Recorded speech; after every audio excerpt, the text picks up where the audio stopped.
great power comes great responsibility. My content existed because I tried my very hardest to be an absolute and utter realist, especially with uncomfortable truths. I was pointing out that very uncomfortable... Is that a truth? It's an uncomfortable truth in many parts of the world. It's not a truth that I'm happy about.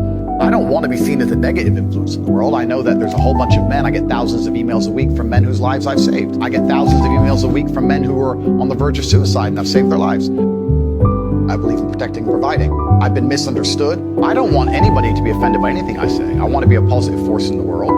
I don't want anybody to hear what I say to make them feel bad about themselves. I want all people to live righteous and good, whether they're male or female. I think righteous is living true to your heart and knowing that you're doing good by people, not snaking anybody, not lying to anybody. I know I live a very righteous life. The government is not capable of helping the poor.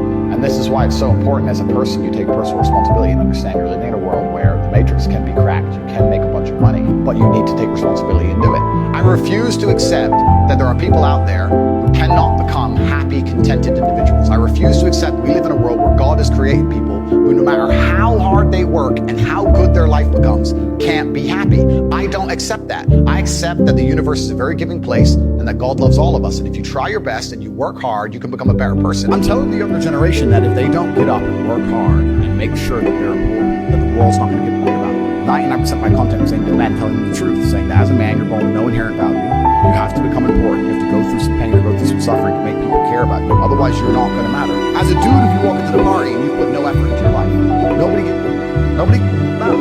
And every man out here knows. And one of the great things about the masculine journey and masculine unity is that we've all lived a semi-similar story. It's kind of cool. Like, we've all been the teenager who gets heartbroken. We've all been unimportant. We've all worked hard and started to get some clout. And we've all kind of lived the same kind of journey. So I say to everybody out there, yeah, if you don't follow that path and follow that journey and one way or another get to the top, whether it's fighting, whether it's comedy, whether it's musician, whatever it is, if you're just going to stay somewhere near the bottom and then at the age of 44, email me saying I'm depressed, well, of course you're depressed, loser. Yeah. But that was your choice because you have to build yourself as a man. And if you decide not to build yourself, then your life's going to suck. My main message is to resist the slave mind, to understand that every single thing you're being told has an agenda behind it or you wouldn't be told it otherwise. To examine every strongly held belief you have and try and identify where it comes from and why you have it. I sit and argue with people, I discuss things with people, and they so fervently believe a point. And I say, why do you believe that so much? Like, do you have personal experience? No, but I saw the news. The news told you X, and now you are desperate. You will sit here for hours arguing that point. A lot of people are completely empty vessels ready to be programmed. And I try and tell people, listen, to just stop for a second and understand that the things they're telling you to believe are not necessarily for your benefit. The people who make the rules don't make the rules for the benefit of everybody. They make the rules to the benefit of the people who make the rules of the game.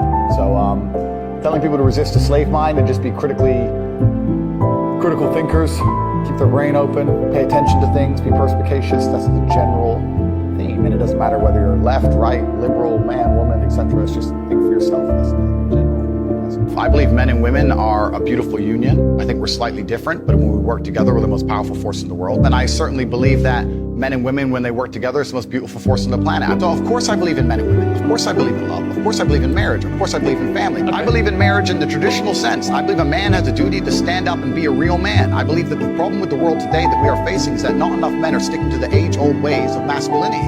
I believe that me standing up and saying a man must protect the woman and provide for her, so he needs to make sure that she's safe. He needs a degree of authority. I believe women are sovereign individuals and they can make any choice they so desire. I think that it's important that we remember that a man has a duty. I think I, certainly in my relationship, have the financial responsibility to provide for my woman. My woman would never have to work unless she wanted to because I'm the kind of person who works hard enough. And I'll make another point that needs to be said. The number of women who have stood up and stuck up for me is ignored. Thousands of women are making videos saying, I've met Andrew Tate, he's such a nice guy. I wish I had a man like Andrew Tate who felt responsible to protect and provide for me. You know what? I do belong to my husband, that's why I married him and I love him. We ignore the thousands of women who stood up and stood by me and said everything I said is true. This is that there's a large contingent of men who still want to make money, go to the gym, be strong, drive a fast car, be traditionally masculine, and don't want to be shamed for that. I believe that feeling depressed is real. I don't believe depression as a clinical disease is real. I think PTSD is very real. Unfortunately, I have some friends who suffer from that. I know that feeling depressed is real. I believe that the number one power you have against these things are trying to take control of your own mind and affecting your own life. I believe that it's not healthy to hand over all your power and believe that depression is an outside disease that you can't affect. I know that when I've had difficult periods in my life, and also many of my friends, like I've said, suffered from PTSD and been through terrible things. I've lived a very difficult life, and I know people who have, that the things that made them feel better is when they woke up and said, you know what, I'm not going to allow this to damage me anymore. I'm going to take responsibility. I'm going to get up and I'm going to fight this as hard as I can. If someone comes to me and says I'm clinically depressed or I feel very, very sad, I would say the first thing you need to do is stop accepting the identity of a clinically depressed person. Stop accepting you have no control over this. And what you need to do is stop identifying that way, and let's work together to try and fight against it. A lot of people who are clinically depressed are suffering with something in their life, and if you fix the problem in their life, perhaps they won't feel depressed anymore. The thousands of people who have emailed me saying, my doctor told me I was clinically depressed and it's a disease that I have got in my brain and I can't be fixed. And I started listening to you and I realized that that's not the case and I can fix my own life, and you're the only person who has ever helped me. I believe feeling depressed is real. I do not believe it's a disease that you catch from the sky and you cannot affect. I believe that no matter what happens, I believe you have control of your own mind and you can fight against it. I believe if you change your circumstances in your life, you may feel different. I'll give you a quick example. I had a guy who emailed me saying he was clinically depressed and he was going to kill himself. I obviously am not a psychiatrist, I'm not a doctor. I told him, because I replied to my emails. I said, have you been to a psychiatrist? He said, yes, I'm clinically depressed. I've been on these pills, this amount of time. I'm on antidepressants and it doesn't work. I said, I don't know what to say to you besides this. And he said he lost his girlfriend. That's why I became clinically depressed. I said, listen, go to the gym, get a six-pack first. Once you've got a six-pack, email me again. If you still feel like killing yourself, I don't know what else to say to you. But I'd say, strong body is a strong mind, go train. He went, he started sending me progress pictures, emailing me him getting in better shape, and eventually got a six-pack. He's now a professional bodybuilder. And he said, I can't believe I was considering that. I feel so much better, etc. The doctor who was telling him he was clinically depressed and couldn't cure it, he started taking control of his own life, and now he felt better. That if somebody has depression of any kind, whether it's clinical, whether it exists or not, whether they feel depressed or not, whatever, that taking control of their life, taking personal responsibility and working hard is always going to be the positive, best thing they can possibly do for their life going forward. How positive is it? Them. Of course, money can't buy happiness, I agree.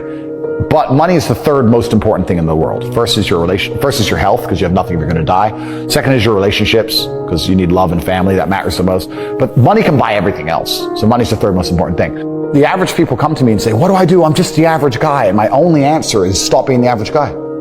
It's my only answer. You can't just be the average guy anymore. The idea from the 1950s that you can just be the normal, average, law-abiding, hard-working citizen and you'll have a good life is gone. Any man out here who goes, I'm just going to work hard, do my bit, and obey the laws, and I'll have a good life. No, you won't. No, you will not. Just doing your job is never going to make you rich, because you're just going to be taxed into infinity and you're going to stay broke.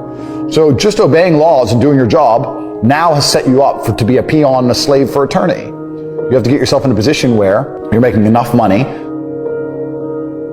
You don't know what to talk about, then you don't understand money. So go learn how money works. Go learn how a bank works. Go sit on YouTube for free. You don't just pay 50 grand in 4 years like a university.